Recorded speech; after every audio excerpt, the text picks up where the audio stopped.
This is the introduction on how to start studying for the Isee with an 8th grader with qualifications like this testing for the upper level and this testing for the middle level.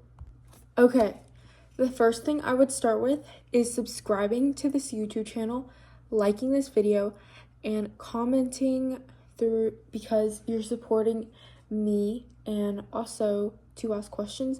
Or if you just want to make my mom feel proud of her daughter, just comment some support and say that this really helped you or you really like how I talk. Okay, the next actual thing you need to do is watch the overview.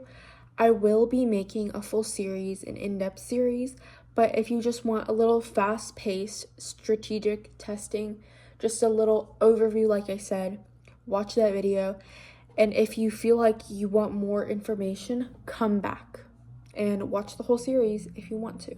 So now that you're back and you have watched the overview and you feel like you want a more in-depth experience, first thing I would do, like I said in the overview, buy a book. And if you feel like you're not a good self-studier, you can get a tutor, but that is pricey and that takes up like a lot of time driving if you're going somewhere. So just buy a book if you want to self-study. So I recommend this book because it like lists off the concepts, and I feel like a lot of the other books I've seen, they do not list off the concepts. They kind of just throw you in there. So this is a pretty good, and it talks about trigonometry, which I really appreciate because I didn't get trigonometry on my test, but I'm scared I will. So after I get the book, I recommend doing the diagnostic test, which this books have, and I think most Isee prep books have a diagnostic test. So do the diagnostic test, and I recommend just doing it all at once, all the testing sections and the essay. Just have that full experience of a test before you actually test.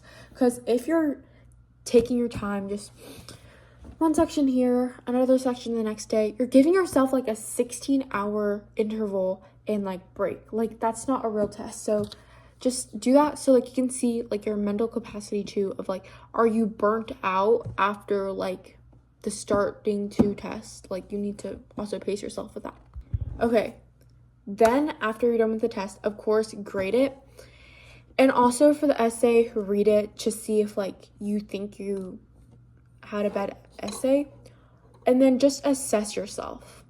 And what I mean about assessing is see which section you had the best accuracy or you felt the most confident into, and then see the other test which you felt like you did a bad in and like you had bad accuracy. And also for your essay, see like if your essay, if like you were really like trying to quicken it up at the last like 5 minutes, and try to see like so you can improve in timing for your essay. So I will make a whole series on in-depth ways for each section, but if I'm not done with it when you're watching this video, please comment individual questions or just suggestions, because I can make videos in the meantime talking about it while I'm doing it. So stay tuned or go on my playlist called Ultimate Isee Prep for guidance.